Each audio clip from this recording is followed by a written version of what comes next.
আল্লাহ বলছেন ইন্নামা ইয়ামুরু মাসাজিদাল্লাহ মান আমানা বিল্লাহ ওয়াল ইয়াউমিল আখির ওয়া কামাস সালাতা ওয়া আতাজ যাকাতা ওয়া লাম ইয়াখশা ইল্লাল্লাহ। আমার আল্লাহ বলছেন পাঁচটি গুণ যাদের আছে, পাঁচটি গুণ যাদের আছে তারা মসজিদের কমিটি থাকতে পারবে। কার কথা? কয় গুণ?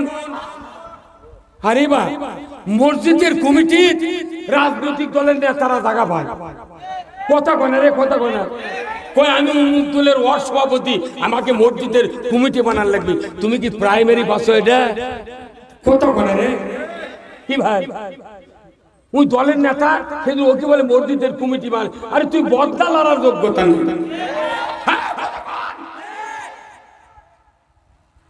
আল্লাহ বলছেন পাঁচটি গুণ যাদের তারা মসজিদের কমিটি থাকতে পারবা।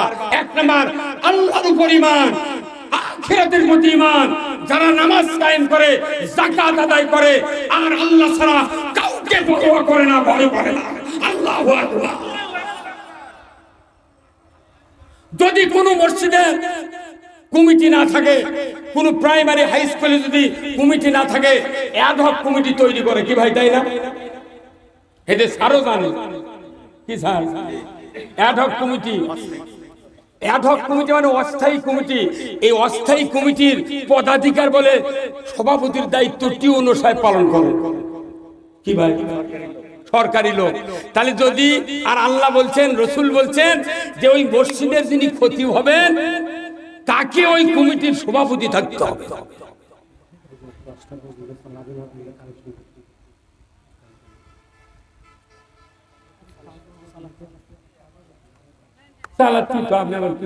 আপনি যখন সিগন্যাল দেবেন হবে, স্লিপ দেবেন, এগুলো বারবার এগুলো করলে অসুবিধা, বুঝছেন?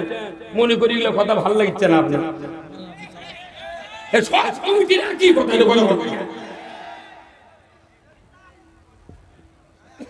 দুই একটা করে দিয়ে কয়জন আমার সামনে বসে আছে, এগুলো কোন বিশ্বকাপের জাজমেন্ট।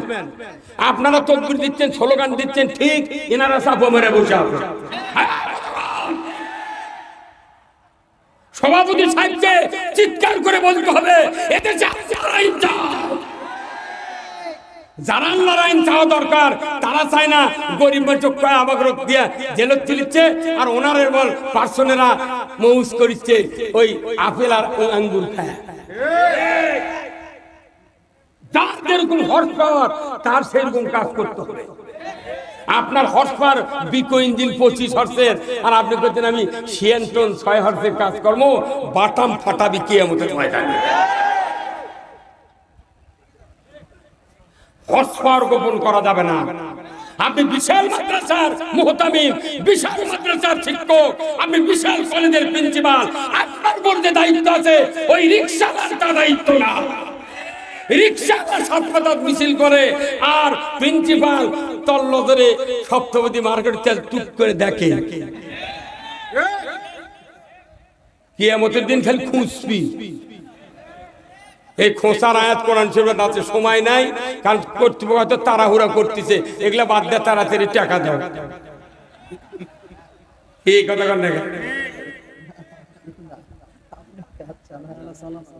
ভাইরা আমার, আল্লাহ রাব্বুল আলামিন বলেছেন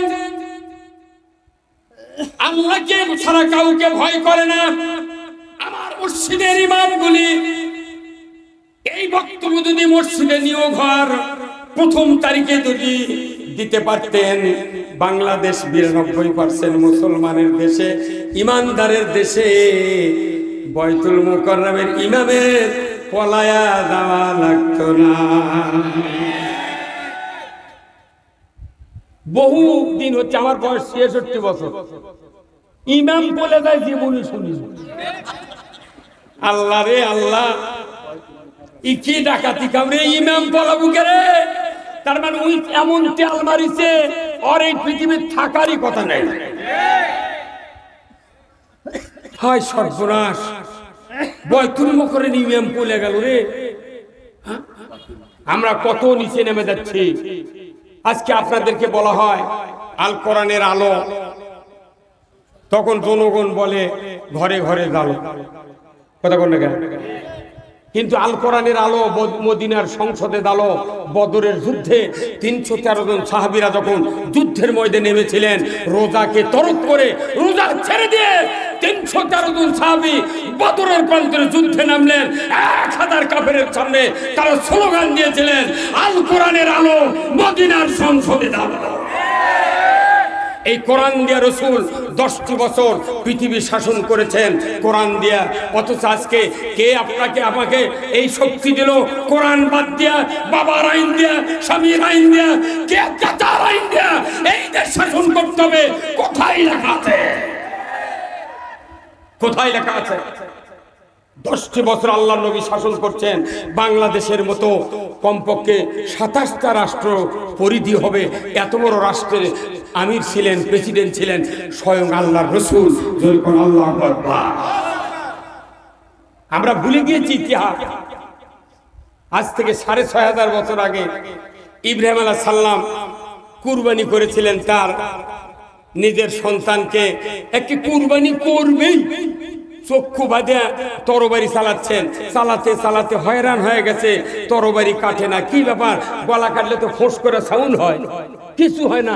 রাগ করে তরবারি ফেলে দিছে, পাথর কাটে গেছে। আবার চোখ খুলে দেখে পাথর কাটলো, তরবারি তুমি কাটো না। বলে, হে ইব্রাহিম, খবরদার, তুমি তোমার হুকুম, আল্লাহর হুকুম পালনের জন্য তরবারি চালাচ্ছ, কিন্তু আমাকে যে আল্লাহ সৃষ্টি করেছেন, ইসমাইলের গলা কাটা তো দূরের কথা, এক কাটা পশম যদি কাটি আমাকে জাহান্নামে দিয়ে শাস্তি দিবে।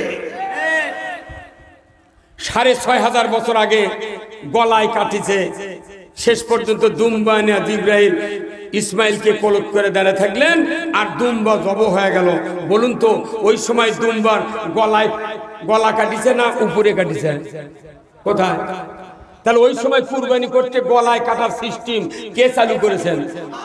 আচ্ছা, এখন এসে যদি বাংলাদেশের 12,000 মুফতি, 14,000 বক্তা আর 15,000 ইমাম যদি বলে যে আমরা এতদিন গরু, বকরি, মহিষ, উট, দুম্বার গলা কাটা কুরবানি করেছি, আমাকে এই সিস্টেম করতে গিয়া উনি কি গরু বাছুর জমিনে পাড়তে গিয়া কারো সিংহের ঘুঁটে লাগে, পাওয়ার লাত্তি লাগে, চোখ ফাটে, পাথর ভাঙে, এত কষ্ট করা যাবে না।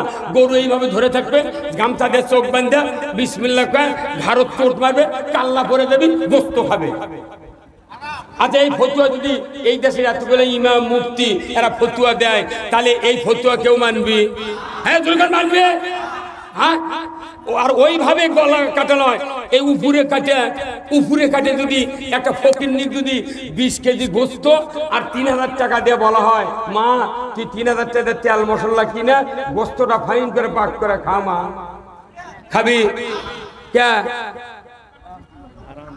হ্যাঁ, তার মানে এটা হলো সিস্টেম আল্লাহর। গলাত কাটলে সেটা হালাল, আর উপরে কাটলে হারাম। তাহলে আপনি গরু কুরবানি করতে গলা না কাটে উপরে কাটলে টাকা দিলেও গোস্ত খেতে চান না, লাইফে ওটা করছেন হারাম। তাহলে যে আল্লাহ সুদ হারাম করেছেন সেই সুদ দেশত চলে, আর আপনি জুম্মার মধ্যে ইতিকাফ করছেন।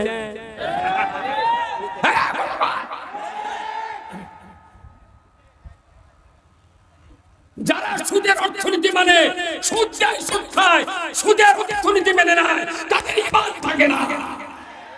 কোরআন শরীফে যতগুলি অপকর্ম আছে, খারাপ কাজের কথা আছে, সমস্ত খারাপ কাজের মধ্যে সেরা খারাপ কাজ হলো সুদ। সুদের 70টা শাখা। 1 নম্বর আল্লাহ রাসূলের সাথে যুদ্ধ ঘোষণা করা। 70 নম্বর অপরাধ হলো নিজের মাকে নিকাহ করা।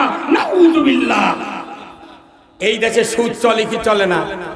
তাহলে আপনি কুরবানি গলা বাদ দেয়া মাথা ভারত কাটলে খান না, আর আল্লাহ করতে সুদ হারাম। সেই সুদের অর্থনীতি মানে বছরে 3 বার করে উমরা করছেন, আর 1 বার করে হজ করছেন, আবার এসে করছেন 6 বার চুমা দিছি বাতরত। আল্লাহ তখন কয়, জিবরাইল আর মাথা ঠিক নেই, তুই যে অর্থ দিয়ে হজ করে চুমা দেওয়ার গপ্প দিচ্ছ, তুই পাথর চুমা দেওয়া কে? তোর গিলে খেলেও কোনো লাভ হবে না। এদেশে বারবার সংসদ কায়েম হয়েছে, এদেশে বারবার সরকারকে আমরা দেখেছি ইমানদারের দেশে সুদ হারাম করেছেন আল্লাহ। অথচ আজকে সুদের অর্থনীতি পুরো পৃথিবী নয়, পুরো বাংলাদেশ একবারে জর্জরিত। এমন কোন গ্রাম নাই 15.5 আনা কিস্তির সাথে জড়িত নাই।